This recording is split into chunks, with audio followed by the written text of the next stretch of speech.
مسئلہ یہ ہے کہ ایک شخص شوگر، بلڈ پریشر اور گردے کا مریض ہے، روزہ نہیں رکھ سکتا، اس کے لیے کیا حکم ہے؟ اس کے ایک روزے کا فدیہ کیا ہوگا اور پورے رمضان کے روزوں کے فدیے کی کتنی رقم بنتی ہے؟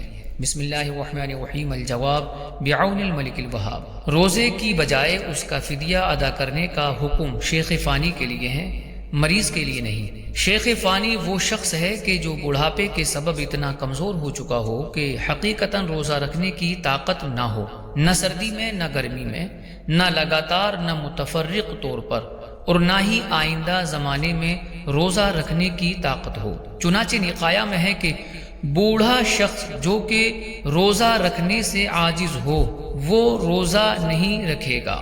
شرح نقایہ میں ہے کہ یعنی شیخ فانی کو فانی اس لیے کہتے ہیں کہ وہ فنا کے بہت قریب ہوتا ہے، یا اس لیے کہ اس کی قوت ختم ہو چکی ہوتی ہے۔ کسی بیماری میں مبتلا ہونا روزے چھوڑنے کا عذر نہیں۔ بہت سے شوگر اور گردے کے مرض والے بھی روزہ رکھتے ہیں۔ ہاں، مرض اتنا شدید ہے کہ روزہ رکھنا اس کے لیے ضرر کا باعث ہے، نقصان کا سبب ہے، تو تا حصول صحت اسے روزہ قضا کرنے کی اجازت ہے، اور اس کے بدلے اگر مسکین کو کھانا دے تو مستحب ہے، تاہم یہ کھانا اس کے روزے کا بدلہ نہیں ہوگا بلکہ صحت پر ان روزوں کی قضا لازم ہے۔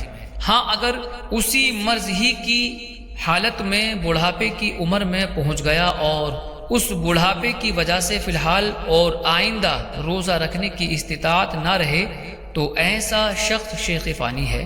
اب اس صورت میں قضا شدہ روزوں کا فدیہ ادا کرے، اور ہر ایک روزے کا فدیہ صدقہ فطر کی مقدار کے برابر ہے، اور ایک صدقہ فطر کی مقدار تقریباً 2 کلو 47 گرام گندم آٹا یا اس کی رقم ہے۔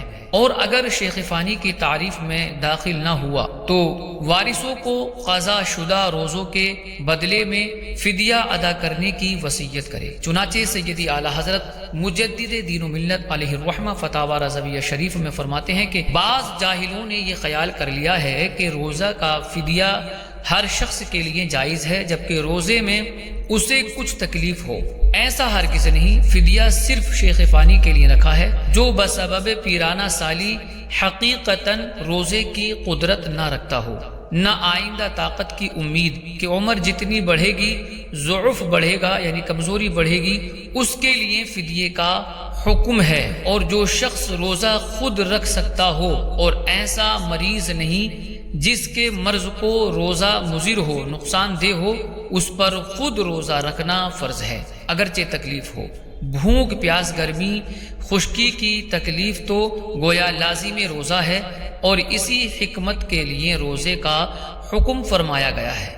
اس کے ڈر سے اگر روزہ نہ رکھنے کی اجازت ہو تو معاذ اللہ روزے کا حکم ہی بیکار اور معطل ہو جائے۔ ایک اور جگہ فرماتے ہیں کہ جس جوان یا بوڑھے کو کسی بیماری کے سبب ایسا ضعف ہو کہ روزہ نہیں رکھ سکتے، انہیں بھی کفارہ دینے کی اجازت نہیں بلکہ بیماری جانے کا انتظار کریں۔ اگر قبل شفا موت آ جائے تو اس وقت کفارے کی وصیت کر دیں۔ غرض یہ ہے کہ کفارہ اس وقت ہے کہ روزہ نہ گرمی میں رکھ سکیں، نہ جاڑے میں، نہ لگاتار، نہ متفرق، اور جس عذر کے سبب طاقت نہ ہو، اس عذر کے جانے کی امید نہ ہو۔ جیسے وہ بوڑھا کے بڑھاپے نے اسے ایسا ضعیف کر دیا کہ روزے متفرق کر کے جاڑے میں بھی نہیں رکھ سکتا، تو بڑھاپا تو جانے کی چیز نہیں، ایسے شخص کو کفارے کا حکم ہے۔ ایسے مریض کے لیے فدیہ مستحب ہونے کی صورت بیان کرتے ہوئے امام اہل سنت فرماتے ہیں کہ اگر واقعی کسی ایسے مرض میں مبتلا ہے جسے روزے سے ضرر پہنچتا ہے تو تا حصول صحت اسے روزہ قضا کرنے کی اجازت ہے۔ اس کے بدلے اگر مسکین کو کھانا دے تو مستحب ہے، ثواب ہے، جبکہ اسے روزے کا بدلہ نہ سمجھے، اور سچے دل سے نیت رکھے کہ جب صحت پائے گا جتنے روزے قضا ہوئے ہیں ادا کرے گا۔ لہٰذا صورت مستفسرہ میں مذکورہ شخص کے لیے روزہ رکھنا اگر باعث ضرر نہیں، اگرچہ صحت مند کے مقابلے میں تھوڑی مشقت زیادہ ہوتی ہو، تو ایسی صورت میں رمضان کے روزے رکھنا فرض اور چھوڑ دینے کی صورت میں شدید گناہ اور ان کی قضا کرنا لازم ہوگا۔ اور اگر روزہ باعث ضرر ہے تو فی الحال روزے ترک کر کے بیماری چلے جانے کی صورت میں ان روزوں کو قضا کرنا لازم ہوگا، ان کے بدلے میں فدیہ دینے سے فدیہ ادا نہ ہوگا۔ واللہ اعلم تبارک و تعالی ورسولہ اعلم صلی اللہ علیہ وسلم۔